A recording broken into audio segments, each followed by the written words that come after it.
Praise the lord. ದೇವರ ಪರಿಶುದ್ಧವಾದ ನಾಮಕ್ಕೆ ಮಹಿಮುಂಟಾಗಲಿ. ಪ್ರೀತಿಯ ಬಿಗ್ ಜಿ ಟಿವಿಯ ವೀಕ್ಷಕರೇ, ಕರ್ತನಾದ ಯೇಸುವಿನ ಹೆಸರಿನಲ್ಲಿ ಈ ಚೈತನ್ಯ ವಾಕ್ಯ ಕಾರ್ಯಕ್ರಮಕ್ಕೆ ನಾನು ನಿಮ್ಮೆಲ್ಲರನ್ನ ಹೃದಯಪೂರ್ವಕವಾಗಿ ಸ್ವಾಗತಿಸ್ತಾ ಇದ್ದೇನೆ. ಈ ವಾಕ್ಯವು ನಮ್ಮನ್ನು ಉತ್ತೇಜಿಸ್ತದೆ. ದೇವರ ವಾಕ್ಯ ನಮಗೆ ಸಮಾಧಾನ ಅನುಗ್ರಹಿಸ್ತದೆ. ದೇವರ ವಾಕ್ಯ ನಮ್ಮ ಜೀವಿತಗಳಲ್ಲಿ ನಮ್ಮನ್ನು ಚೈತನ್ಯಗೊಳಿಸ್ತದೆ. ದೇವರ ವಾಕ್ಯ ನಾವು ಸೋತು ಹೋಗುವಾಗ, ಕುಗ್ಗಿ ಹೋಗುವಾಗ ಅದೇ ನಮಗೆ ಆಧಾರವಾಗಿದ್ದು ನಮ್ಮನ್ನು ಬಲಪಡಿಸ್ತದೆ. ಅದರಿಂದ ನಾವು ವಾಕ್ಯವನ್ನು ಕೇಳುವುದಕ್ಕಿಂತ ಮುಂಚೆ ನಾವು ಕಣ್ಣುಗಳನ್ನು ಮುಚ್ಚಿ ನಾವು ಪ್ರಾರ್ಥನೆಯನ್ನು ಮಾಡುವ. ಸ್ತೋತ್ರ ಸ್ವಾಮಿ. ತಂದೆಯಾದ ದೇವರೇ, ಈ ಬೆಳಗಿನ ಜಾವಕ್ಕಾಗಿ ನಾನು ನಿಮಗೆ ಸ್ತೋತ್ರವನ್ನು ಸಲ್ಲಿಸ್ತೇನೆ ಸ್ವಾಮಿ. ಈಗಲೂ ಕರ್ತನೆ, ಈ ಚೈತನ್ಯ ವಾಕ್ಯದ ಕಾರ್ಯಕ್ರಮದ ಮೂಲಕ ದೇವರೇ ವೀಕ್ಷಿಸ್ತಿರುವಂಥ, ಕೇಳ್ತಿರುವಂಥ ಎಲ್ಲರ ಜೀವಿತಗಳಲ್ಲಿ ನೀವು ಆಶೀರ್ವದಿಸಿರಿ.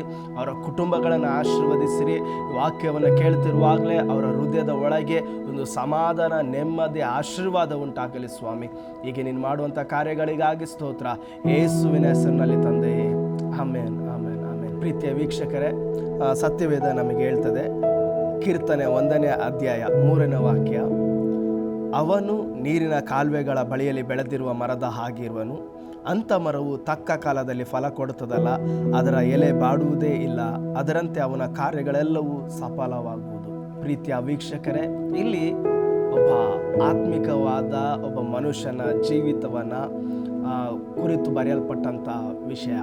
ದೇವರ ವಾಕ್ಯ ಹೇಳ್ತದೆ, ನೀವು 1ನೇ ವಾಕ್ಯದಿಂದ ನೋಡ್ತಾ ಬರುವಾಗ, ಕೀರ್ತನೆ 1ನೇ ಅಧ್ಯಾಯ 1ನೇ ವಾಕ್ಯದಿಂದನೇ ನೋಡ್ತಾ ಬರುವಾಗ, ದೇವರ ವಾಕ್ಯ ಹಗಲು ಎರಳು ಧ್ಯಾನಿಸಬೇಕು ಎಂಬುದಾಗಿ ಹೇಳಿದಂಥ ವಾಕ್ಯದ ಪ್ರಕಾರ ಆ ವ್ಯಕ್ತಿ ಹೇಗಿರ್ತಾನಂದರೆ, ಅವನು ನೀರಿನ ಕಾಲುವೆಗಳ ಬಳಿಯಲ್ಲಿ ಬೆಳೆದಿರುವಂಥ ಮರದ ಹಾಗಿರ್ತದನಂತೆ.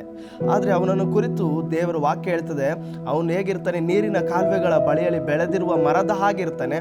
ಅಂಥ ಮರವು ತಕ್ಕ ಕಾಲದಲ್ಲಿ ಫಲವನ್ನು ಕೊಡುತ್ತದೆ. ಒಬ್ಬ ಆತ್ಮಿಕ ಮನುಷ್ಯ, ಅವನನ್ನು ಕುರಿತು ದೇವರ ವಾಕ್ಯ ನಮಗೆ ಇಲ್ಲಿ ಬೋಧಿಸ್ತದೆ. ಒಂದು ಮರ ಎಂಬುದಾಗಿ ಹೇಳುವಾಗ ಒಬ್ಬ ಆತ್ಮಿಕ ಮನುಷ್ಯನು, ನಮ್ಮನ್ನು ನಿಮ್ಮನ್ನು ಕುರಿತು ಒಬ್ಬ ಮನುಷ್ಯನು ಯಾವ ರೀತಿಯಾಗಿ ಆಹಾರವನ್ನು ಸೇವಿಸ್ತಾನೋ ಅದೇ ರೀತಿಯಾಗಿ ವಾಕ್ಯ ನಮಗೆ ಆಹಾರವಾಗಿದೆ. ಯೇಸು ಸ್ವಾಮಿ ಹೇಳ್ತಾರೆ, ಮನುಷ್ಯನು ರೊಟ್ಟಿ ತಿಂದರ ಮಾತಕ್ಕೆ ಬದುಕುವುದಿಲ್ಲ, ದೇವರ ಬಾಯಿಂದ ಓಡುವಂಥ ಪ್ರತಿಯೊಂದು ಮಾತಿನಿಂದ ಬದುಕ್ತಾನೆ. ಹಾಗಾದರೆ ಮನುಷ್ಯನಿಗೆ ಊಟ ಹೇಗೆ ಪ್ರಾಮುಖ್ಯತೆ ಇದೆಯೋ ಹಾಗೆ ಆತ್ಮಿಕವಾದ ಮನುಷ್ಯನಿಗೆ ಆಹಾರ ಎಂಬ ವಾಕ್ಯವು ಸಹ ಪ್ರಾಮುಖ್ಯತೆ ಆಗಿದೆ. ನಾವು ಬಳಲಿ ಹೋಗುವಾಗ, ಸುಸ್ತಾಗೋಗ, ಹೊಟ್ಟೆ ಹಸಿವಾಗ ನಾವು ಏನು ಮಾಡ್ತೇವೆ, ಸೇವಿಸ್ತೇವೆ ಆಹಾರವನ್ನು. ಹಾಗೆ ನಮ್ಮ ಆತ್ಮಿಕ ಜೀವಿತಕ್ಕೆ ನಾವು ಆಶ್ವಾಸಲ್ಪಟ್ಟಂಥ ಜೀವಿತವನ್ನು ಜೀವಿಸಬೇಕಾದ್ರೆ, ಅಷ್ಟೇ ಅಲ್ಲ, ನಾವು ಯಾವುದೇ ಕೊರತೆ ಇಲ್ಲದ ಜೀವಿತವನ್ನು ಜೀವಿಸಬೇಕಾದ್ರೆ, ನಾವು ಈ ಲೋಕದ ಜನರ ಮುಂದೆ ಬಹಳ ಜ್ಞಾನಿಗಳಾಗಿ ನಾವು ಜೀವಿಸಬೇಕೆಂಬುದಾಗಿ ನಾವು ಆಸೆ ಪಡುವುದಾದರೆ, ಬಯಸುವುದಾದರೆ, ನಮಗೆ ದೇವರ ವಾಕ್ಯ ಬಹಳ ಪ್ರಾಮುಖ್ಯತೆ. ಇವತ್ತು ನಾವು ದೇವರ ವಾಕ್ಯದ ಮೂಲಕ ನಾವು ಹೇಗೆ ಆಶೀರ್ವಾದವನ್ನು ಹೊಂದುತ್ತೇವೆ ಎಂಬುದಾಗಿ ನಾವು ಸ್ವಲ್ಪ ಹೊತ್ತು ನಾವು ಧ್ಯಾನಿಸುವ. ಪ್ರೀತಿಯ ವೀಕ್ಷಕರೇ, ಇದನ್ನು ಅನೇಕ ಬಾರಿ ನೀವು ಕೇಳಿರ್ಬೋದು. ನೀವು ಚಿಕ್ಕದ್ರಿಂದ, ಕೆಲವರು ಚಿಕ್ಕ ಮಕ್ಕಳಿಂದ, ಸಂಡೇ ಕ್ಲಾಸ್ನಿಂದ, ಶಾಲೆಯಲ್ಲಿ, ಪಾಸ್ಟರ್ಗಳು, ಚರ್ಚ್ಗಳಲ್ಲೆಲ್ಲ ನೀವು ವಾಕ್ಯವನ್ನು ಕೇಳಿರ್ಬೋದು. ಆದರೆ ದೇವರು ಇವತ್ತು ನಿಮ್ಮ ಸಂಗಡ ಮಾತನಾಡುವಂಥ ವಿಧಾನ ಅದು ಬೇರೆ ಆಗಿರ್ತದೆ. ಇಲ್ಲಿ ದೇವರ ವಾಕ್ಯ ಹೇಳ್ತದೆ, ಒಬ್ಬ ಮನುಷ್ಯನ ಜೀವಿತವನ್ನು ಕುರಿತು ದೇವರು ಹೇಗೆ ತೋರಿಸ್ತಾರೆ ಅಂದರೆ, ಅವನು ಒಂದು ಆಶೀರ್ವದಿಸಲ್ಪಟ್ಟಂಥ ಜೀವಿತವನ್ನು ಜೀವಿಸಬೇಕಾದ್ರೆ, ಅವನು ಒಂದು ಈ ಲೋಕದಲ್ಲಿ ಉನ್ನತ ಸ್ಥಾನಕ್ಕೆ ಎಬ್ಬಿಸಲ್ಪಡಬೇಕಾದ್ರೆ, ಈ ಲೋಕದ ಜನರ ಕಣ್ಗಳಲ್ಲಿ ಅವನು ಒಬ್ಬ ಆಶೀರ್ವದಿಸಲ್ಪಟ್ಟವನು ಎಂಬುದಾಗಿ ಎಲ್ಲ ಪ್ರತಿಯೊಬ್ಬರು ನೋಡಬೇಕೆಂಬುದಾಗಿ ನಿಮಗೆ ಹೃದಯದಲ್ಲಿ ಆಸೆ ಇರುವುದಾದರೆ, ಇವತ್ತು ಈ ವಾಕ್ಯವನ್ನು ಶ್ರದ್ಧೆಯಿಂದ ಕೇಳಿರಿ. ದೇವರ ವಾಕ್ಯದಲ್ಲಿ ಬರೆಯಲ್ಪಟ್ಟಿದೆ, ಮೊದಲನೇದಾಗಿ ದೇವರ ವಾಕ್ಯವನ್ನು ಧ್ಯಾನಿಸಬೇಕು. ದೇವರ ವಾಕ್ಯವನ್ನು ಧ್ಯಾನಿಸುವವನು, ಓದುವವನು, ಅವನು ನೀರಿನ ಕಾಲುವೆಗಳ ಬಳಿಯಲ್ಲಿ ಬೆಳೆದಿರುವ ಮರದ ಹಾಗೆ ಇರ್ತಾನೆ. ಹಲ್ಲೆಲೂಯಾ. ದೇವರ ವಾಕ್ಯ ನಮ್ಮನ್ನು ಏನು ಮಾಡ್ತದೆ ಅಂದರೆ, ಧ್ಯಾನಿಸುವಾಗ, ಓದುವಾಗ, ಅದನ್ನು ಕೈಗೊಂಡು ನಡೆಯುವಾಗ ನಾವು ಒಂದು ಮರದ ಹಾಗೆ ಆಶ್ವಾಸಲ್ಪಟ್ಟಂಥ ಜೀವಿತವನ್ನು ಜೀವಿಸ್ಬೋದು. ಆದರೆ ಇಲ್ಲಿ ಒಂದು ಸಂಗತಿ ಇದೆ. ಒಂದು ಮರ ಇದೆ, ಆ ಮರ ನೀರಿನ ಕಾಲುವೆಗಳ ಬಳಿಯಲ್ಲೇ ಬೆಳೆದಿದೆ. ಯಾವುದೇ ಮರ ಆದರೂ ಅದು ಒಂದಲ್ಲ ಒಂದು ದಿವಸ ಅದರ ಎಲೆ ಬಾಡ್ತದೆ, ಅದು ಕೆಳಗೆ ಉದುರ್ತದೆ. ಆದರೆ ಇದು ಆತ್ಮಿಕವಾಗಿ ಇದನ್ನು ನಾವು ತೆಗೆದುಕೊಂಡು ನೋಡಬೇಕಾದ್ರೆ, ಅದು ಒಬ್ಬನ ಆಶೀರ್ವದಿಸಲ್ಪಟ್ಟಂಥ ಒಬ್ಬ ವ್ಯಕ್ತಿಯ ಜೀವಿತವನ್ನು ತೋರಿಸ್ತದೆ. ಹಾಗಾದರೆ ದೇವರ ವಾಕ್ಯ ನಾವು ಆತ್ಮಿಕವಾಗಿ ನಾವು ಬೆಳಿಲಿಕ್ಕೆ ಸಹಾಯವನ್ನು ಮಾಡ್ತದೆ. ದೇವರ ವಾಕ್ಯ ನಮ್ಮನ್ನು ನಂಬಿಕೆಯಲ್ಲಿ ಮುಂದೆ ಹೋಗುವಂತೆ ದೇವರ ವಾಕ್ಯ ನಮ್ಮನ್ನು ಬಲಪಡಿಸ್ತದೆ. ಹಲ್ಲೆಲೂಯಾ. ಹಾಗಾದರೆ ದೇವರ ವಾಕ್ಯವನ್ನು ಕೇಳೋದ್ರಿಂದ ನಮಗೆ ಏನು ಬರ್ತದೆ ಅಂದರೆ, ಮೊದಲನೇದಾಗಿ ನಮಗೆ ನಂಬಿಕೆ ಬರ್ತದೆ. ಒಬ್ಬನು ಆತ್ಮಿಕವಾಗಿ ಬಲಗೊಂಡು ಜೀವಿಸಬೇಕೆಂಬುದಾಗಿ ಆಸೆ ಪಡುವುದಾದರೆ, ಅವನ ಒಳಗೆ ಮೊದಲನೇದಾಗಿ ನಂಬಿಕೆ ಹೆಚ್ಚಾಗಬೇಕು. ಒಬ್ಬನು ಆಶೀರ್ವದಿಸಲ್ಪಟ್ಟಂಥ ಜೀವಿತವನ್ನು ಜೀವಿಸಬೇಕಾದ್ರೆ ಅವನ ಒಳಗೆ ಮೊದಲು ನಂಬಿಕೆ ಕಾರ್ಯ ಮಾಡಬೇಕು. ಕಾರ್ಯ ಮಾಡಬೇಕಾದ್ರೆ ವಾಕ್ಯವನ್ನು ಓದಬೇಕು, ಅವನು ಧ್ಯಾನಿಸಬೇಕು. ವಾಕ್ಯವನ್ನು ಓದದೇ ಇರುವಾಗ, ವಾಕ್ಯವನ್ನು ಧ್ಯಾನಿಸದೇ ಇರುವಾಗ ನಿಮಗೆ ಅಸಾಧ್ಯವಾಗದ ಕಾರ್ಯಗಳೆಲ್ಲ ನಿಮಗೆ ಅಸಾಧ್ಯವಾಗದಾಗೆ ಇರುತ್ತೆ. ಯಾವಾಗ ನೀವು ವಾಕ್ಯವನ್ನು ಓದಿ ಅದನ್ನು ಧ್ಯಾನಿಸ್ತಿರೋ ಅಸಾಧ್ಯವಾಗದ ಕಾರ್ಯಗಳು ದೇವರು ನನ್ನ ಜೊತೆ ಇದ್ದು ಸಾಧ್ಯವಾಗಿ ಮಾಡ್ತಾನೆ ಎಂಬ ಒಂದು ನಂಬಿಕೆ ನಿಮ್ಮ ಒಳಗೆ ಬರ್ತದೆ. ಇವತ್ತು ಅನೇಕ ಜನರಿಗೆ ಸಮಸ್ಯೆ ಏನಂತ ಹೇಳಿದ್ರೆ, ದೇವರ ವಾಕ್ಯಕ್ಕೆ ಪ್ರಾಮುಖ್ಯತೆಯನ್ನು ಕೊಡುವುದಿಲ್ಲ, ದೇವರ ವಾಕ್ಯವನ್ನು ಓದುವುದಿಲ್ಲ, ದೇವರ ವಾಕ್ಯವನ್ನು ಧ್ಯಾನಿಸುವುದಿಲ್ಲ. ಅದಕ್ಕೆ ಅವರ ಜೀವಿತ ಹಚ್ಚ ಹಸಿರಾಗಿರುವುದಿಲ್ಲ. ಇದನ್ನು ವೀಕ್ಷಿಸ್ತಿರುವಂತ ನಿಮ್ಮ ಜೀವಿತದಲ್ಲಿ ನೀವು ಒಂದು ವೇಳೆ ದೇವರ ವಾಕ್ಯವನ್ನು ಓದುವುದನ್ನು ಬಿಟ್ಟಿರುವುದಾದ್ರೆ, ದೇವರ ವಾಕ್ಯವನ್ನು ಧ್ಯಾನಿಸುವುದನ್ನು ಬಿಟ್ಟಿರುವುದಾದ್ರೆ, ಇವತ್ತಿನಿಂದ ಪ್ರಾರಂಭ ಮಾಡ್ರಿ. ದಿನಕ್ಕೆ ಇಷ್ಟು ಅಧ್ಯಾಯವನ್ನು ನಾನು ಓದಬೇಕು, ದಿನಕ್ಕೆ ಇಷ್ಟು ಅಧ್ಯಾಯವನ್ನು ನಾನು ಧ್ಯಾನಿಸಬೇಕು, ವಾಕ್ಯವನ್ನು ಧ್ಯಾನಿಸಬೇಕೆಂಬ ಒಂದು ತೀರ್ಮಾನವನ್ನು ಮಾಡ್ರಿ. ಯಾಕೆಂದ್ರೆ ದೇವರ ವಾಕ್ಯ ಮೊದಲನೇದಾಗಿ ನಮ್ಮನ್ನ ಆತ್ಮಿಕ ಜೀವಿತದಲ್ಲಿ ನಂಬಿಕೆಯಿಂದ ನಡೆಯುವ ಹಾಗೆ ಮಾಡ್ತದೆ. ಹೇಗೆ ಅಂದ್ರೆ ದೇವರ ವಾಕ್ಯ ನಮಗೆ ಹೇಳ್ತದೆ, ನೀತಿವಂತನು ನಂಬಿಕೆಯಿಂದಲೇ ಬದುಕ್ತಾನೆ. ಒಬ್ಬನ ಆತ್ಮಿಕ ಜೀವಿತದಲ್ಲಿ ಅವನು ಆಶ್ವಾಸಲ್ಪಟ್ಟಂತ ಜೀವಿತವನ್ನು ನಾನು ಜೀವಿಸ್ತೇನೆ ಎಂಬುದಾಗಿ ತೋರಿಸ್ಬೇಕಾದ್ರೆ ಅವನ ಒಳಗೆ ನಂಬಿಕೆ ಕಾರ್ಯವನ್ನು ಮಾಡಬೇಕು. ಹಲ್ಲೆಲೂಯಾ. ನಂಬಿಕೆ ಅನ್ನುವಂಥದ್ದು ಬಹಳ ಪ್ರಾಮುಖ್ಯತೆ ಆಗಿದೆ. ನೀವು ಸತ್ಯವೇದವನ್ನು ನೋಡುವಾಗ ಅನೇಕ ಜನರು ನಂಬಿಕೆಯಿಂದ ಆಗದ ಕಾರ್ಯಗಳನ್ನು ಹೊಂದಿಕೊಂಡ್ರು. ಬಾರ್ತಲೋಮಯನ ನಾವು ನೋಡ್ಬೋದು. ಅವನು ಹುಟ್ಟು ಕುರುಡನಾಗಿದ್ದ. ಅವನು ಎಷ್ಟೋ ದಿವಸಗಳು ಕಣ್ಣಿಲ್ಲದೆ ಭಿಕ್ಷೆಯನ್ನು ಬೇಡಿ ಅವನ ಜೀವನವನ್ನು ಸಾಗಿಸಿಕೊಳ್ತಾ ಇದ್ದ.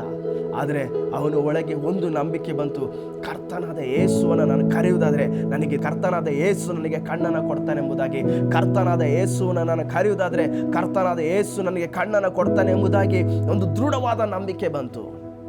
ಹಲ್ಲೆಲೂಯಾ. ಆ ನಂಬಿಕೆ ಏನು ಮಾಡ್ತು ಅವನಿಗೆ? ಆ ನಂಬಿಕೆ ಏನು ಮಾಡ್ತು ಅವನಿಗೆ? ಅವನು ಕಣ್ಣು ಬರುವ ಹಾಗೆ ಮಾಡ್ತು. ಹಲ್ಲೆಲೂಯಾ. ನಿಮ್ಮ ಜೀವಿತದಲ್ಲಿ ಅಸಾಧ್ಯವಾಗದ ಕಾರ್ಯಗಳನ್ನು ನೀವು ನೋಡಬೇಕೆಂಬುದಾಗಿ ಬಯಸುವುದಾದ್ರೆ ನಿಮ್ಮ ಒಳಗಿರುವಂಥ ನಂಬಿಕೆ ಹೆಚ್ಚಾಗಬೇಕು. ನಿಮ್ಮ ಒಳಗಿರುವಂಥ ನಂಬಿಕೆ ಅದು ಅಭಿವೃದ್ಧಿ ಆಗಬೇಕು. ಹಲ್ಲೆಲೂಯಾ. ನಿಮ್ಮ ಒಳಗಿರುವಂಥ ನಂಬಿಕೆ ಅದು ಹೆಚ್ಚಾಗಬೇಕು. ಅದು ಪ್ರತಿದಿನ ಒಂದೊಂದು ದಿನವೂ ಆ ನಂಬಿಕೆ ಹೆಚ್ಚಾಗಬೇಕು. ನಿಮ್ಮ ಜೀವಿತಗಳಲ್ಲಿ, ನಿಮ್ಮ ಕೆಲಸಗಳಲ್ಲಿ, ನಿಮ್ಮ ಬಿಸ್ನೆಸ್ಗಳಲ್ಲಿ, ನೀವು ಹೋಗ್ತಿರುವಂಥ ಶಾಲಾ ಕಾಲೇಜುಗಳಲ್ಲಿ ಯಾವುದೇ ಇರ್ಬೋದು, ಅಲ್ಲಿ ದೇವರು ನಿಮಗೆ ದೊಡ್ಡ ಕಾರ್ಯವನ್ನು ಮಾಡಬೇಕೆಂಬುದಾಗಿ ನೀವು ಬಯಸುವುದಾದರೆ, ನಿಮ್ಮ ಕಣ್ಣುಗಳು ನೋಡಬೇಕೆಂಬುದಾಗಿ ಬಯಸುವುದಾದರೆ ನಿಮ್ಮ ಒಳಗಿರುವಂಥ ನಂಬಿಕೆ ಹೆಚ್ಚಾಗಬೇಕು. ಬಾರ್ತಲೋಮಯನ ಕುರುಡನ ಕಣ್ಣುಗಳು ಹೇಗೆ ಬಂತ ಹೇಳಿದ್ರೆ ಅವನ ಒಳಗಿರುವಂಥ ನಂಬಿಕೆ ಹೆಚ್ಚಾಯಿತು. ರಕ್ತ ಕುಸುಮ ರೋಗಿಯ ರಕ್ತ ಕುಸುಮ ರೋಗದಿಂದ ಬಿಡುಗಡೆ ಆಗ್ಬೇಕೆಂಬುದಾಗಿ ಅವಳು ಬಯಸುವುದಾದ್ರೆ ಅವಳ ಒಳಗಿದ್ದಂಥ ನಂಬಿಕೆ ಅದು ಹೆಚ್ಚಾಯಿತು. ಹಲ್ಲೆಲೂಯಾ. ಇವತ್ತು ವಾಕ್ಯವನ್ನು ಕೇಳುತ್ತಿರುವಂಥ ನಿಮ್ಮ ಜೀವಿತಗಳಲ್ಲಿ ನಿಮ್ಮ ಯಾವುದೇ ಪರಿಸ್ಥಿತಿಗಳು 12 ವರ್ಷಗಳು, 10 ವರ್ಷಗಳು, 25 ವರ್ಷಗಳು, ಎಷ್ಟು ವರ್ಷಗಳಾಗಿರಲಿ ಇನ್ನೂ ಬದಲಾಗಲಿಲ್ಲ ಎಂಬುದಾಗಿ ನೀವು ಯೋಚನೆ ಮಾಡ್ತಿದ್ದೀರಾ, ಹಾಗಾದರೆ ಇವತ್ತಿನಿಂದ ದೇವರ ವಾಕ್ಯವನ್ನು ಓದಿ ನಿಮ್ಮ ಒಳಗೆ ನಂಬಿಕೆಯನ್ನು ಹೆಚ್ಚು ಮಾಡ್ರಿ. ಸತ್ಯವೇದ ಹೇಳ್ತದೆ, ಆ ರಕ್ತ ಕುಸುಮ ರೋಗಿ ಅನೇಕ ವರ್ಷಗಳಿಂದ ರಕ್ತ ಸೋರಿ ಸೋರಿ ಸೋರಿ ತನ್ನ ಜೀವಿತವನ್ನೆಲ್ಲ ಡಾಕ್ಟರ್ ಹತ್ರ ಹೋಗಿ ಹೋಗಿ ಹೋಗಿ ಸೋತು ಹೋಗಿ ಕುಗ್ಗಿ ಹೋಗಿ ಎಲ್ಲರಿಂದ ಅವಮಾನವನ್ನು ಹೊಂದಿಕೊಂಡಂಥ ಆ ಸ್ತ್ರೀಯ ಒಳಗೆ ಒಂದು ನಂಬಿಕೆ ಬಂತು, ನನ್ನ ಕರ್ತನಾದ ಯೇಸು ನನ್ನ ಸ್ಥಿತಿಯನ್ನು ಬದಲಾಯಿಸ್ತಾನೆ ಎಂಬುದಾಗಿ. ಇವತ್ತು ಇದನ್ನು ವೀಕ್ಷಿಸಿರುವಂಥ ನಿಮ್ಮ ಜೀವಿತಗಳಲ್ಲಿ ಒಂದು ನಂಬಿಕೆ ಬರಲಿ, ನನ್ನ ಕರ್ತನು ನಾನು ನೋಡದೆ ಇರುವಂಥ ಸಂಗತಿಗಳನ್ನು ಕರ್ತನು ನೋಡುವ ಹಾಗೆ ಮಾಡ್ತಾನೆ ಎಂಬುದಾಗಿ. ಒಂದು ವೇಳೆ ನಿಮ್ಮ ಬಿಸ್ನೆಸ್ಗಳು ಕುಗ್ಗಿ ಹೋಗಿರುವುದಾದರೆ, ಎಲ್ಲ ಮುಗೀತೆಂಬುದಂತ ಹೇಳುವಂಥ ಸ್ಥಿತಿಯಲ್ಲಿ ಆ ಬಿಸ್ನೆಸ್ಗಳು ನಿಂತಿರುವುದಾದರೆ, ಇವತ್ತು ನಿಮ್ಮ ಒಳಗೆ ಒಂದು ನಂಬಿಕೆ ಬರುವಾಗಿ ದೇವರ ಹತ್ರ ಕೇಳಿದ್ರೆ, ಸ್ವಾಮಿ ನನಗೆ ನಂಬಿಕೆಯನ್ನು ಅನುಗ್ರಹಿಸು, ನನ್ನ ಬಿಸ್ನೆಸ್ಗಳು ಯಾವತ್ತೂ ಸೋತು ಹೋಗುವುದಿಲ್ಲ, ಅದು ಉನ್ನತ ಸ್ಥಾನಕ್ಕೆ ಎಬ್ಬಿಸಲ್ಪಡ್ತದೆ ಎಂಬುದಾಗಿ. ಹಲ್ಲೆಲೂಯಾ. ಯೇಸು ಸ್ವಾಮಿ ಹೇಳಿದ್ರು, ನೀನು ನಂಬಿಕೆಯಿಂದ ಈ ಬೆಟ್ಟಕ್ಕೆ ಕಿತ್ತುಕೊಂಡು ಸಮುದ್ರಕ್ಕೆ ಬೀಳು ಎಂಬುದಾಗಿ ಹೇಳಿದ್ರು, ಅದು ಹೋಗ್ತದೆ ಎಂಬುದಾಗಿ. ಇವತ್ತು ನಿಮಗೆ ಬೇಕಾಗಿರುವಂಥದ್ದು ಒಬ್ಬನು ಆತ್ಮಿಕವಾಗಿ ಬೆಳೆದು ಆಶೀರ್ವದಿಸಲ್ಪಡಬೇಕಾದ್ರೆ ಅವನ ಜೀವಿತಕ್ಕೆ ಬೇಕಾಗಿರುವಂಥದ್ದು ಒಂದು ನಂಬಿಕೆ.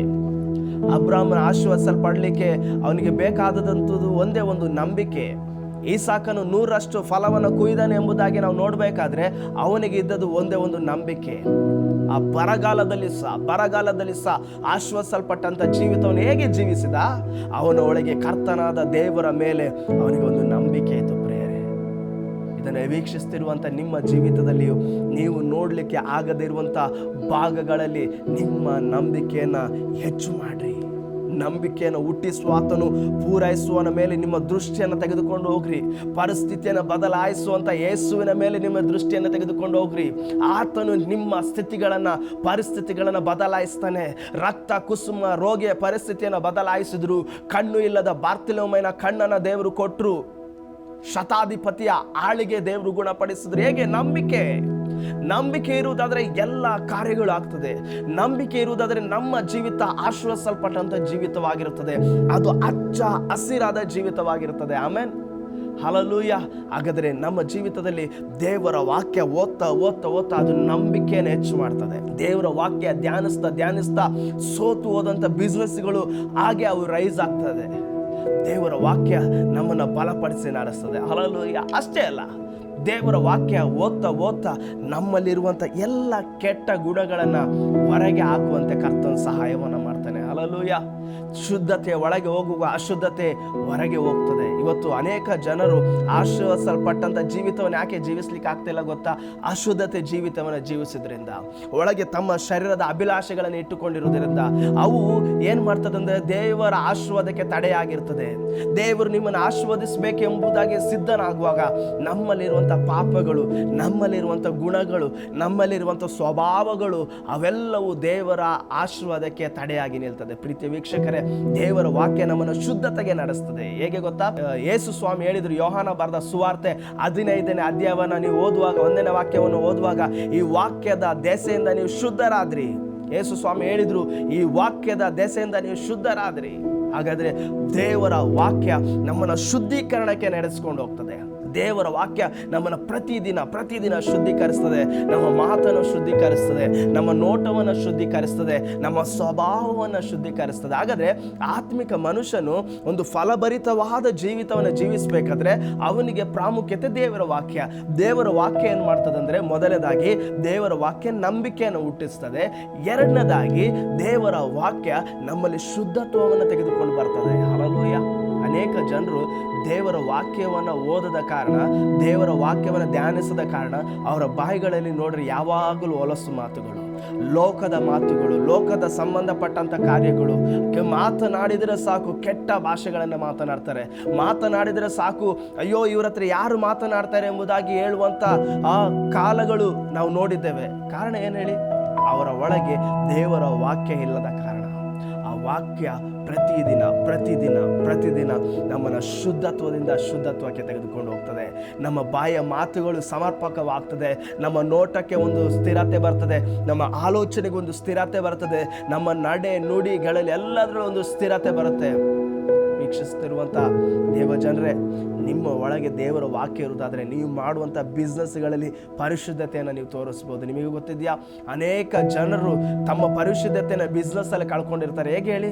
ಮೋಸದ ಬಿಸ್ನೆಸ್ಗಳು, ಅನ್ಯಾಯದ ಬಿಸ್ನೆಸ್ಗಳು, ಸಾಮರ್ಥ್ಯವನ್ನು ಮೀರಿ ಅವರ ಕಮಿಷನ್ಗಳನ್ನು ತೆಗೆದುಕೊಳ್ಳುವಂಥದ್ದು. ಅದಕ್ಕೆ ಎಷ್ಟೋ ಇರುತ್ತದೆ ಪರ್ಸೆಂಟ್, ಅದಕ್ಕಿಂತ ಡಬಲ್ ಪರ್ಸೆಂಟ್ ಕಮಿಷನ್ ತೆಗೆದುಕೊಳ್ಳುವಂಥದ್ದು. ಕೆಲಸಗಳಲ್ಲಿ ಅವ್ರು ಮಾಡುವಂಥ ಕೆಲಸಗಳಲ್ಲಿ ಯಾವುದೋ ಒಂದು ಕೆಲಸವನ್ನು ಮಾಡೋದಾದ್ರೆ ಆ ಕೆಲಸದಲ್ಲಿ ಮೋಸತನವನ್ನು ಮಾಡಿ ಹಣವನ್ನು ಮಾಡುವಂಥದ್ದು. ಇದೆಲ್ಲ ಯಾವಾಗ ಬರ್ತದೆ ಗೊತ್ತುಂಟಾ? ಒಬ್ಬನ ಒಳಗೆ ದೇವರ ವಾಕ್ಯ ಇಲ್ಲದೆ ಇರುವಾಗ. ವಾಕ್ಯ ಇರುವುದಾದ್ರೆ ಆ ವಾಕ್ಯವೇ ಕರ್ತನಾದ ಯೇಸು, ಅವನ ಹೃದಯದ ಒಳಗೆ ಇರುವಂಥ ಯೇಸು ಹೇಳ್ತಾರೆ, ಮಗನೇ ಇದು ತಪ್ಪು, ಮಗನೇ ಇದು ತಪ್ಪು. ನೀವು ತಪ್ಪಾದ ದಾರಿಗೆ ಹೋಗುವಾಗ ಪರಿಶುದ್ಧ ಆತ್ಮನು ನಿಮ್ಮನ್ನು ಎಚ್ಚರಿಸ್ತಾನೆ. ಆ ಸಹಾಯಕನು ನಿಮ್ಮನ್ನು ಎಚ್ಚರಿಸಿ ಹೇಳ್ತಾನೆ, ಮಗನೇ ಇದನ್ನು ಮಾಡಬೇಡ, ಮಗಳೇ ಇದನ್ನು ಮಾಡಬೇಡ. ಒಂದು ವೇಳೆ ವಾಕ್ಯವೇ ನಿಮ್ಮ ಒಳಗೆ ಇಲ್ಲದಿರುವುದಾದ್ರೆ ನೀವು ಹೇಗೆ ಶುದ್ಧಿ ಆಗ್ತೀರಿ? ವಾಕ್ಯವನ್ನು ನೀವು ಪ್ರತಿದಿನ ಕೇಳದಿದ್ರೆ ನೀವು ಹೇಗೆ ಶುದ್ಧಿ ಆಗ್ತೀರಿ? ಇವತ್ತು ಅನೇಕ ಜನರು ಈ ಲೋಕದಲ್ಲಿ ಇರುವಂಥ ಕಾರ್ಯಗಳನ್ನು ಯಾಕೆ ಜಯಿಸ್ಲಿಕ್ಕೆ ಆಗ್ತಿಲ್ಲ? ಕುಟುಂಬದಲ್ಲಿ ಬರುವಂಥ ಹೋರಾಟಗಳನ್ನು ಯಾಕೆ ಜಯಿಸ್ಲಿಕ್ಕೆ ಆಗ್ತಿಲ್ಲ? ಗಂಡ ಹೆಂಡತಿಯ ಮಧ್ಯದಲ್ಲಿ ಬರುವಂಥ ಜಗಳವನ್ನು ಯಾಕೆ ಜಯಿಸ್ಲಿಕ್ಕೆ ಆಗ್ತಿಲ್ಲ? ವಾಕ್ಯ ಇಲ್ಲದ ಕಾರಣ. ಆ ವಾಕ್ಯ ನಮ್ಮನ್ನು ಸಮಾಧಾನಕ್ಕೆ ನಡೆಸ್ತದೆ, ಆ ವಾಕ್ಯ ನಮ್ಮನ್ನು ಪರಿಶುದ್ಧತೆಗೆ ನಡೆಸ್ತದೆ, ಆ ವಾಕ್ಯ ನಮ್ಮಲ್ಲಿ ನಂಬಿಕೆಯನ್ನು ಉಂಟು ಮಾಡ್ತದೆ. ಪ್ರಿಯರೇ, ಹಲ್ಲೆಲೂಯಾ. ವಾಕ್ಯ ನಮ್ಮ ಜೀವಿತವನ್ನು ಕ್ರಮಕ್ಕೆ ತರ್ತದೆ. ನಮ್ಮ ಒಳಗೆ ಪ್ರೀತಿ, ಸಂತೋಷ, ಸಮಾಧಾನ, ದೀರ್ಘಶಾಂತಿ, ಉಪಕಾರ, ಸಾಧುತ್ವ, ನಂಬಿಕೆ, ಕ್ಷಮೆದಮೆ ಇಂಥ ಎಲ್ಲ ಪರಿಶುದ್ಧ ಆತ್ಮನ ಗುಣಗಳನ್ನು ದೇವರ ವಾಕ್ಯ ನಮಗೆ ಸಹಾಯ ಮಾಡಿ ಒಳಗೆ ತಂದು ನಿಲ್ಲಿಸ್ತದೆ. ಹಲ್ಲೆಲೂಯಾ. ಅನೇಕ ಜನರು ದೇವರ ವಾಕ್ಯವನ್ನು ಓದದ ಕಾರಣ ಅವರ ಜೀವಿತಗಳು ಕ್ರಮ ಇಲ್ಲದೆ ಹಾಗೆಯೇ ಅವರ ಜೀವಿತಗಳು ನಾಶಕ್ಕೆ ಹೋಗುವುದನ್ನು ನಾವು ನೋಡ್ತೇವೆ. ಪ್ರೀತಿಯ ದೇವಜನರೇ, ನಿಮ್ಮ ಜೀವಿತಗಳಲ್ಲಿ ದೇವರ ವಾಕ್ಯವನ್ನು ಓದ್ರಿ. ದೇವರ ವಾಕ್ಯ ನಮ್ಮನ್ನು ಶುದ್ಧೀಕರಣಕ್ಕೆ ತೆಗೆದುಕೊಂಡು ಹೋಗ್ತದೆ. ದೇವರ ವಾಕ್ಯ ನಮ್ಮನ್ನು ಪರಿಶುದ್ಧತೆಗೆ ನಡೆಸಿಕೊಂಡು ಹೋಗ್ತದೆ. ದೇವರ ವಾಕ್ಯ ಯಾರಾಗಿದ್ದಾನೆ? ಕ್ರಿಸ್ತನಾಗಿದ್ದಾನೆ. ಅವನ ಒಳಗೆ ದೇವರ ವಾಕ್ಯ ಇರುವುದಾದ್ರೆ ಅದು ಶುದ್ಧೀಕರಿಸಿ ಅವನು ನೀರಿನ ಕಾಲುವೆಗಳ ಬಳಿಯಲ್ಲಿ ಬೆಳೆದಿರುವಂತ ಮರದ ಹಾಗೆ ಇರುವ ಹಾಗೆ ಮಾಡ್ತಾನೆ. ಆ ಮರವು ಯಾವಾಗಲೂ ತಕ್ಕ ಫಲವನ್ನು ಕೊಡ್ತದೆ. ಆ ಮರದ ಎಲೆ ಬಾಡುವುದೇ ಇಲ್ಲ. ಬಾಡುವಿಕೆ ಯಾವುದು? ನಮ್ಮನ್ನು ಚಿಂತೆ, ಲೋಕದ ಪರಿಸ್ಥಿತಿಗಳು ಬಾಡುವಿಕೆಯನ್ನು ಉಂಟು ಮಾಡುವಂಥದ್ದು, ಲೋಕದ ಕುಗ್ಗುವಿಕೆಗಳು ನಮ್ಮನ್ನು ಬಾಡುವಿಕೆಯನ್ನು ಉಂಟು ಮಾಡೋದು. ಆದರೆ ನಾನು ಹೇಳ್ತೀನಿ, ದೇವರ ವಾಕ್ಯ ನಿಮ್ಮ ಒಳಗೆ ಇರುವುದಾದ್ರೆ ಆ ಬಾಡುವಿಕೆಗಳು, ಚಿಂತೆಗಳು, ಲೋಕದಿಂದ ಬರುವಂಥ ಕಷ್ಟಗಳು ಇವನ್ನೆಲ್ಲ ನಾವು ಜಯಿಸಲಿಕ್ಕೆ ದೇವರ ವಾಕ್ಯ ನಮ್ಮನ್ನು ಬಲಪಡಿಸಿ ನಮ್ಮನ್ನು ಉತ್ತೇಜನಗೊಳಿಸ್ತದೆ. ಅದಕ್ಕೆ ಯೇಸು ಸ್ವಾಮಿ ಒಂದು ಸಾಮ್ಯವನ್ನು ಹೇಳಿದ್ರಲ್ಲ, ದೇವರ ವಾಕ್ಯ ಒಬ್ಬ ಬಿತ್ತುವುದಕ್ಕೆ ಹೊರಟನು. ಒಂದು ಬಂಡೆ ಮೇಲೆ ಬಿತ್ತು, ಒಂದು ಮುಳ್ಳಿನ ಪೊದೆಯಲ್ಲಿ ಬಿತ್ತು, ಒಂದು ಒಳ್ಳೆಯ ನೆಲದಲ್ಲಿ ಬಿತ್ತು, ಹಲ್ಲೆಲೂಯಾ, ದಾರಿಯ ಮಗುಲಲ್ಲಿ ಬಿತ್ತು. ಆದರೆ ಒಳ್ಳೆಯ ನೆಲದಲ್ಲಿ ಬಿದ್ದಂಥ ಬೀಜವು ಅದು 100ರಷ್ಟು ಫಲವನ್ನು ಕೊಡ್ತು, 60ರಷ್ಟು ಫಲವನ್ನು ಕೊಡ್ತು. ಕಾರಣ ಏನು ಹೇಳಿ? ದೇವರ ವಾಕ್ಯ ನಮ್ಮನ್ನು ಆಶೀರ್ವಾದಕ್ಕೆ ನಡೆಸ್ತದೆ. ಇವತ್ತು ಪರಿಸ್ಥಿತಿಗಳು ಬರುವಾಗ ದೇವರ ವಾಕ್ಯ ಇಲ್ಲದ ಕಾರಣ ಇವತ್ತು ನಾವು ಸೋತು ಹೋಗ್ತೀವಿ, ಕುಗ್ಗಿ ಹೋಗ್ತೀವಿ, ನಮಗೆ ಯಾರು ಸಂತೈಸುವವರಿಲ್ಲ ಎಂಬುದಾಗಿ ಹೇಳ್ತೀವಿ. ಆದರೆ ದೇವರ ವಾಕ್ಯ ನಿಮ್ಮ ಹೃದಯದ ಒಳಗೆ ಇರುವುದಾದರೆ ಅದು ನಿಮ್ಮನ್ನು ಬಲಪಡಿಸ್ತದೆ, ಅದು ನಿಮ್ಮನ್ನು ಎಚ್ಚರಿಸ್ತದೆ. ನೀವು ಒಂದು ವೇಳೆ ತಪ್ಪಿ ಹೋಗುವಂಥ ಮಾರ್ಗಕ್ಕೆ ಹೋಗುವುದಾದರೆ ಅದು ನಿಮ್ಮನ್ನು ಖಂಡಿಸಿ ಸರಿಯಾದ ಮಾರ್ಗಕ್ಕೆ ನಡೆಸ್ತದೆ. ಅದಕ್ಕೆ ದೇವರ ವಾಕ್ಯ ಹೇಳ್ತದೆ, ದಾರಿಗೆ ದೀಪ ಬಾಳಿಗೆ ಬೆಳಕು ಎಂಬುದಾಗಿ. ನಮ್ಮ ಆತ್ಮಿಕ ಜೀವಿತದ ದಾರಿಗೆ ದೇವರ ವಾಕ್ಯವೇ ದೀಪವಾಗಿದೆ. ಅದು ನಾವು ಹೇಗೆ ಹೋಗಬೇಕು, ನಾವು ಏನನ್ನು ಮಾಡಬೇಕು, ನಾನು ಎಲ್ಲಿಗೆ ಹೋಗಬೇಕು, ಎಲ್ಲವನ್ನ ಬೋಧಿಸುವಂಥದ್ದೇ ದೇವರ ವಾಕ್ಯ. ಇವತ್ತು ಅನೇಕ ಜನರು ದೇವರ ವಾಕ್ಯವನ್ನು ಓದುವುದನ್ನು, ದೇವರ ವಾಕ್ಯವನ್ನು ಕೇಳುವುದನ್ನು ಮರೆತೇ ಬಿಟ್ಟಿದ್ದಾರೆ. ಸಾಂಪ್ರದಾಯಿಕವಾಗಿ ಬೈಬಲ್ನ ಓದ್ತಾರೆ. ಒಂದು ವಾಕ್ಯ ಓದಿ ಈ ದಿನದ ಕೆಲಸಕ್ಕೆ ಪ್ರಾರಂಭಿಸ್ತಾರೆ. ಇವತ್ತು ಬಹಳ ಫಾಸ್ಟ್ ಫುಡ್ ಆಗಿದೆ. ಕಾರಣ ಏನು ಹೇಳಿ?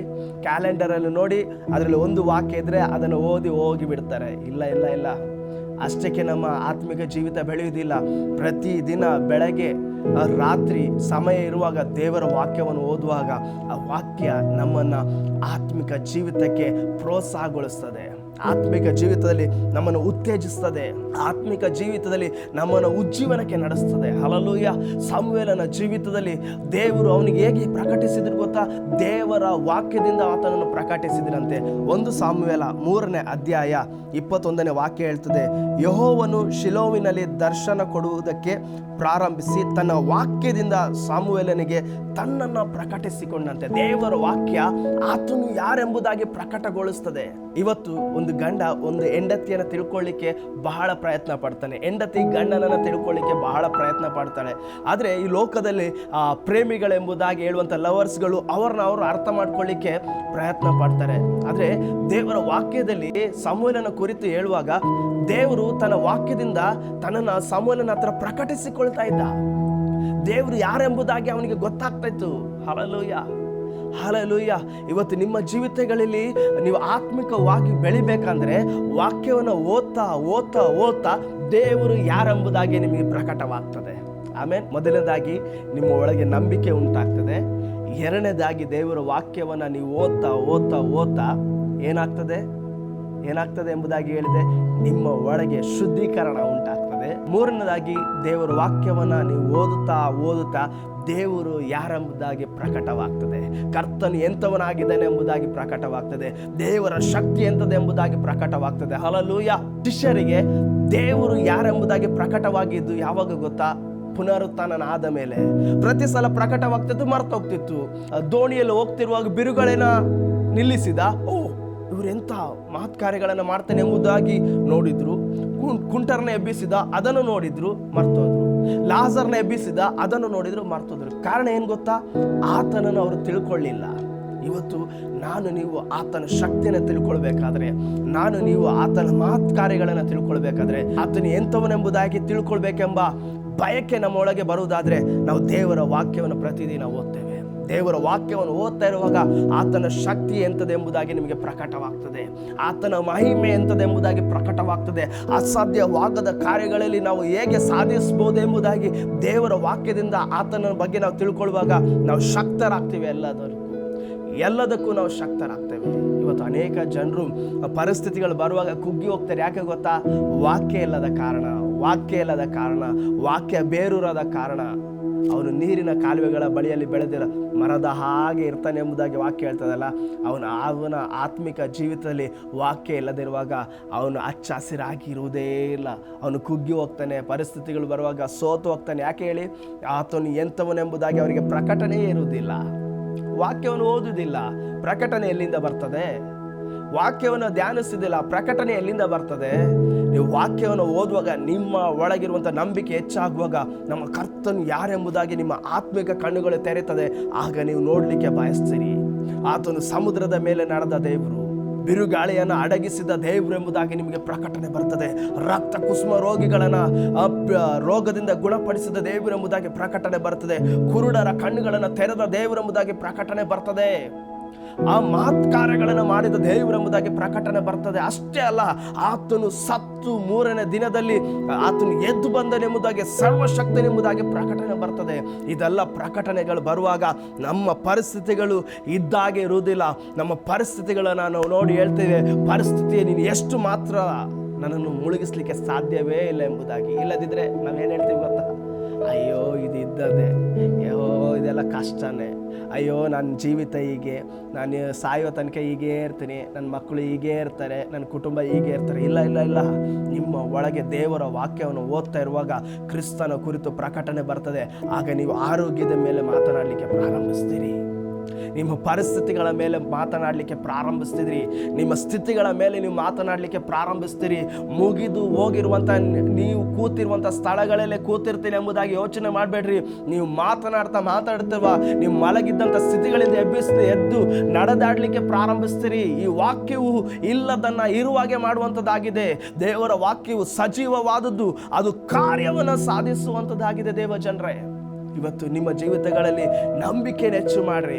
ಇವತ್ತು ನಿಮ್ಮ ಜೀವಿತಗಳಲ್ಲಿ ದೇವರ ವಾಕ್ಯದಿಂದ ಶುದ್ಧಿ ಆಗ್ರಿ. ಇವತ್ತು ನಿಮ್ಮ ಜೀವಿತಗಳಲ್ಲಿ ದೇವರಲ್ಲಿ ವಾಕ್ಯವನ್ನು ಓದ್ತಾ ಆತನು ಎಂಥವನೆಂಬುದಾಗಿ ಪ್ರಕಟಣೆಯನ್ನು ಹೊಂದಿಕೊಳ್ಳ್ರಿ. ಅದಕ್ಕೆ ಯೋಬನು ಎಂತ ಹೇಳ್ತಾನೆ ಗೊತ್ತಾ? ಯೋಬನು ಏನು ಹೇಳ್ತಾನೆ ಗೊತ್ತಾ? ಆತನು ಮಹತ್ ಕಾರ್ಯಗಳನ್ನು ಮಾಡಬಲ್ಲ ಆತನು ಎಂಬುದಾಗಿ. ಇವತ್ತು ನೀನು ನಾನು ಸೇವಿಸುವಂಥ ದೇವರು ಮಹತ್ ಕಾರ್ಯಗಳನ್ನು ಮಾಡುವಂಥ ದೇವರು. ಆತನು ಹೇಗೆ ತಿಳ್ಕೊಳ್ಳಿಕ್ಕೆ ಸಾಧ್ಯ ಗೊತ್ತಾ?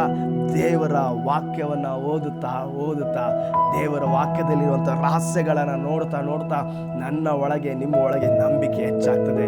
ಏನಂತ ಹೇಳಿದರೆ, ನಮ್ಮ ದೇವರು ಮಹತ್ ಕಾರ್ಯಗಳನ್ನು ಮಾಡುವ ಆತನು, ನಮ್ಮ ಕುಟುಂಬದಲ್ಲಿ ಮಹತ್ ಕಾರ್ಯಗಳನ್ನು ಮಾಡುವ ಆತನು, ನಮ್ಮ ಜೀವಿತದಲ್ಲಿ ಮಹತ್ ಕಾರ್ಯಗಳನ್ನು ಮಾಡುವ ಆತನು. ಕುಗ್ಗಿ ಹೋಗಿರುವಂಥ ನಮ್ಮ ಕುಟುಂಬದ ಮುರಿದೋದಂಥ ಕುಟುಂಬದಲ್ಲಿ ಮುರಿದು ಇನ್ನು ಒಂದಾಗದೇ ಇರುವಂಥ ಕುಟುಂಬದಲ್ಲಿ ಮಹತ್ ಕಾರ್ಯಗಳನ್ನು ಮಾಡುವ ಆತನು.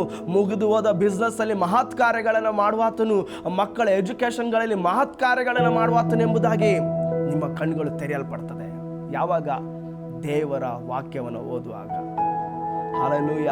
ದೇವರ ವಾಕ್ಯ ನಮ್ಮನ್ನು ಏನು ಮಾಡ್ತದೆ ಅಂದರೆ, ಆತನು ಎಂಥವನು ಎಂಬುದಾಗಿ ಪ್ರಕಟಣೆಗೆ ನಮ್ಮನ್ನು ನಡೆಸ್ತದೆ. ಇವತ್ತು ಅನೇಕ ಜನರು ದೇವರ ವಾಕ್ಯಕ್ಕೆ ಪ್ರಾಮುಖ್ಯತೆಯೇ ಕೊಡುವುದಿಲ್ಲ. ಬೇಸರದ ಸಂಗತಿ. ಹೇಗೆ ದೇವರು ಎಂಥವನೆಂಬುದಾಗಿ ಮಹತ್ಕಾರ್ಯಗಳನ್ನು ಮಾಡ್ತಾನೆ ಎಂಬುದಾಗಿ ಹೇಗೆ ತಿಳ್ಕೊಳ್ಳಿಕ್ಕೆ ಸಾಧ್ಯ ಆಗ್ತದೆ? ದೇವ ಜನರೇ, ನಿಮ್ಮ ಹತ್ರ ನಾನು ರಿಕ್ವೆಸ್ಟ್ ಮಾಡಿ ಹೇಳ್ತಿದ್ದೀನಿ, ದೇವರ ವಾಕ್ಯವನ್ನು ಪ್ರತಿದಿನ ಓದ್ರಿ, ದೇವರ ವಾಕ್ಯವನ್ನು ಪ್ರತಿದಿನ ಧ್ಯಾನಿಸ್ರಿ. ಅದು ನಿಮ್ಮನ್ನು ಹಚ್ಚ ಹಸಿರಾಗಿ ಮಾಡ್ತದೆ. ಅದು ನಿಮ್ಮನ್ನು ನೀರಿನ ಕಾಲುವೆಗಳಲ್ಲಿ ಬೆಳೆದಿರುವ ಮರದ ಹಾಗೆ ಹಚ್ಚ ಹಸಿರಾಗಿ ಮಾಡ್ತದೆ. ಅದು ಫಲವನ್ನು ಕೊಡುವ ಅಂತ ಮರದ ಜೀವಿತಕ್ಕೆ ನಿಮ್ಮನ್ನು ನಡೆಸಿಕೊಂಡು ಹೋಗ್ತದೆ. ಯಾಕೆ ಗೊತ್ತಾ?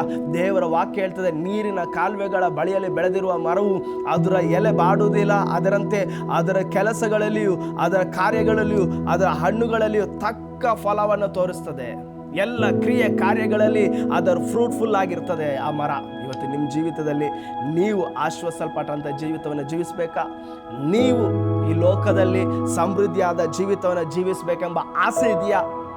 ನೀವು ಈ ಲೋಕದಲ್ಲಿ ಅನೇಕ ಜನರ ಮುಂದೆ ನಿಮ್ಮ ತಲೆಗಳು ಎತ್ತಲ್ಪಡಬೇಕೆಂಬ ಬಯಕೆ ನಿಮ್ಮೊಳಗಿದೆಯಾ? ಖಂಡಿತವಾಗಿಯೂ ದೇವರ ವಾಕ್ಯವನ್ನು ಓದ್ರಿ. ವಾಕ್ಯ ನಿಮಗೆ ಜೀವವನ್ನು ಕೊಡ್ತದೆ. ವಾಕ್ಯ ನಿಮ್ಮ ಪರಿಸ್ಥಿತಿಯನ್ನು ಬದಲಾಯಿಸ್ತದೆ. ವಾಕ್ಯವು ನಿಮ್ಮ ಸ್ಥಿತಿಗಳನ್ನು ಬದಲಾಯಿಸ್ತದೆ. ಆ ವಾಕ್ಯ ಎಂಬ ಆತನು ಈ ಲೋಕದಲ್ಲಿ ನರಾವತಾರವನ್ನು ಎತ್ತಿ ಲೋಕಕ್ಕೆ ಬಂದ ಆತನು ಇವತ್ತು ಎಲ್ಲೂ ಇಲ್ಲ, ನನ್ನ ಒಳಗೆ ನಿಮ್ಮ ಒಳಗೆ ವಾಸ ಮಾಡ್ತಿದ್ದಾನೆ. ಇವತ್ತು ಆ ವಾಸ ಮಾಡುವಂಥ ದೇವರು ಎಲ್ಲ ಸ್ಥಿತಿಗಳನ್ನು ಮಾರ್ಪಡಿಸ್ತಾನೆಂಬ ಪ್ರಕಟಣೆ ನಮ್ಮ ಒಳಗೆ ಬರುವಾಗ ನಮ್ಮ ಸ್ಥಿತಿ ಇದ್ದಾಗೆ ಇರುವುದಿಲ್ಲ. ನಾವು ಪೇತ್ರನಾಗಿ ನಾವು ಧೈರ್ಯವಾಗಿ ಹೇಳ್ತೇವೆ, ನನ್ನ ದೇವರು ಮರಣದಿಂದ ಎದ್ದು ಬಂದನೆಂಬುದಾಗಿ. ಅನೇಕ ಜನರಿಗೆ ಸಾಕ್ಷ್ಯನ ಉಂಟು ಮಾಡ್ತದೆ ದೇವರ ವಾಕ್ಯ. ಅನೇಕ ಸಂಗತಿಗಳಿದೆ, ದೇವರ ವಾಕ್ಯ ನಮಗೆ ಸಾಕ್ಷ್ಯನ ಕೊಡ್ತದೆ. ಹೇಗೆ ಗೊತ್ತಾ? ಅನೇಕ ಜನರು ನಿಮ್ಮನ್ನು ನೋಡಿ ಹೇಳ್ತಾರೆ, ಇವರು ಆಶ್ವಾಸಲ್ಪಟ್ಟವರು ಎಂಬುದಾಗಿ. ಹೇಗೆ ಬರ್ತದೆ? ದೇವರ ವಾಕ್ಯವನ್ನು ಓದುವುದರಿಂದ, ಧ್ಯಾನಿಸುವುದರಿಂದ. ಆಮೇಲೆ ಹಾಗಾದರೆ ದೇವರ ವಾಕ್ಯ ನಮಗೆ ಸಾಕ್ಷಿಯ ಕಡೆಗೆ ನಡೆಸಿಕೊಂಡು ಹೋಗ್ತದೆ. ನಿಮ್ಮ ಜೀವಿತದಲ್ಲಿ ಸಾಕ್ಷಿ ಆಗಬೇಕಾ? ನೀವು ಅನೇಕ ಜನರಿಗೆ ಸಾಕ್ಷಿಗಳಾಗಬೇಕಾ? ದೇವರ ವಾಕ್ಯವನ್ನು ಓದ್ರಿ, ಧ್ಯಾನಿಸ್ರಿ. ಅದು ನಿಮ್ಮನ್ನು ಕ್ರಮಪಡಿಸಿ ಅನೇಕ ಜನರಿಗೆ ಸಾಕ್ಷಿಯನ್ನು ಉಂಟು ಮಾಡ್ತದೆ. ಹಲ್ಲೆಲೂಯಾ. ಹಾಗಾದರೆ ದೇವರ ವಾಕ್ಯ ಏನು ಮಾಡ್ತದೆ? ನಮ್ಮನ್ನು ದೇವರ ವಾಕ್ಯ ನಮ್ಮನ್ನು ನಂಬಿಕೆಯಲ್ಲಿ ನಡೆಸ್ತದೆ. ಎರಡನೇದಾಗಿ ದೇವರ ವಾಕ್ಯ ನಮ್ಮನ್ನು ಶುದ್ಧೀಕರಿಸ್ತದೆ. ಮೂರನೇದಾಗಿ ದೇವರ ವಾಕ್ಯ ನಮ್ಮನ್ನು ಕರ್ತನು ಎಂಥವನೆಂಬುದಾಗಿ ಪ್ರಕಟಗೊಳಿಸ್ತದೆ. ನಾಲ್ಕನೇದಾಗಿ ದೇವರ ವಾಕ್ಯ ನಮ್ಮನ್ನು ಸಾಕ್ಷಿಯಾಗಿ ನಿಲ್ಲಿಸ್ತದೆ. ಹಲ್ಲೆಲೂಯಾ. ಹೀಗೆ ಸಾಕ್ಷಿಯಾಗಿರುವಾಗ ಆತನು ಹೇಗಿರ್ತಾನೆ ಅಂದರೆ ಹಚ್ಚ ಹಸಿರಾಗಿರ್ತಾನೆ, ಆಶ್ವಾಸಲ್ಪಟ್ಟವನಾಗಿರ್ತಾನೆ. ಅವನಿಗೆ ಕೊರತೆ ಇರುವುದಿಲ್ಲ. ಅವನಿಗೆ ಪರಿಸ್ಥಿತಿಗಳು ಬಂದರೂ ಪರಿಸ್ಥಿತಿಗಳ ಮೇಲೆ ನಡೆದು ಹೋಗ್ತಾನೆ. ಅವನ ಎಲೆ ಬಾಡುವುದೇ ಇಲ್ಲ, ಅವನು ಕುಗ್ಗಿ ಹೋಗುವುದೇ ಇಲ್ಲ, ಅವನು ಸೋತು ಹೋಗುವುದಿಲ್ಲ. ಕರ್ತನಲ್ಲಿ ದೃಢವಾಗಿ ನಿಂತ್ಕೊಂಡು ಅನೇಕ ಜನರಿಗೆ ಸಾಕ್ಷಿಯಾಗಿರ್ತಾನೆ. ದೇವರು ಈ ವಾಕ್ಯದ ಮೂಲಕವಾಗಿ ಆಶೀರ್ವದಿಸಲಿ. ನಾವು ಪ್ರಾರ್ಥನೆಯನ್ನು ಮಾಡುವ. ತಂದೆಯಾದ ದೇವರೇ, ಯೇಸುವಿನ ಹೆಸರಿನಲ್ಲಿ ಕರ್ತನೇ, ಈ ವಾಕ್ಯವನ್ನು ಕೇಳಿರುವಂಥ ಎಲ್ಲರ ಜೀವಿತದಲ್ಲಿ ಸಾವಿರದಷ್ಟು ಆಶೀರ್ವದಿಸಿರಪ್ಪ. ಅವರ ಕುಟುಂಬಗಳನ್ನು ಆಶೀರ್ವದಿಸಿರಿ. ಒಂದು ವೇಳೆ ಅವರು ವಾಕ್ಯವನ್ನು ಕೇಳಿಯೂ ದೇವರೇ, ಅವರ ಒಳಗೆ ಆ ವಾಕ್ಯಕ್ಕೆ ಪ್ರಾಮುಖ್ಯತೆಯನ್ನು ಕೊಡದೇ ಇರುವಂಥ ಸ್ವಭಾವಗಳು, ಗುಣಗಳು ಯಾವುದಾದ್ರೂ ಇರುವುದಾದರೆ ಅವೆಲ್ಲವನ್ನು ತೆಗೆದು ಎಸಪ್ಪ ಅವರಿಗೆ ಒಳ್ಳೆಯ ಹೃದಯವನ್ನು ಅನುಗ್ರಹಿಸಿ, ವಾಕ್ಯವನ್ನು ಓದುವಂತೆ, ವಾಕ್ಯವನ್ನು ಧ್ಯಾನಿಸುವಂತೆ, ನಿನ್ನ ವಾಕ್ಯಕ್ಕೆ ಪ್ರಾಮುಖ್ಯತೆಯನ್ನು ಕೊಡುವಂಥ ಹೃದಯಗಳನ್ನಾಗಿ ಮಾರ್ಪಡಿಸಿರಿ. ಇದನ್ನು ವೀಕ್ಷಿಸ್ತಿರುವಂಥವರ ಜೀವಿತದಲ್ಲಿ ದೇವರೇ ಯಾವುದಾದ್ರೂ ಕೊರತೆಯಲ್ಲಿ ಇರುವುದಾದರೆ, ಕಣ್ಣೀರುಗಳಲ್ಲಿ ಇರುವುದಾದರೆ, ಬಡತನದಲ್ಲಿ ಇರುವುದಾದರೆ ಆ ಸ್ಥಿತಿಗಳನ್ನು ಮಾರ್ಪಡಿಸಿರಿ ಸ್ವಾಮಿ. ಕರ್ತನೆ, ನೀವು ಅವರ ಜೀವಿತದಲ್ಲಿ ಸಹಾಯವನ್ನು ಮಾಡಿರಿ, ಅದ್ಭುತವನ್ನು ಮಾಡಿರಿ. ಯೇಸುವಿನ ಹೆಸರಿನಲ್ಲಿ ತಂದೆಯೇ, ಆಮೇನ್, ಆಮೇನ್, ಆಮೇನ್. ದೇವರು ನಿಮ್ಮನ್ನು ಆಶೀರ್ವದಿಸಲಿ. God bless.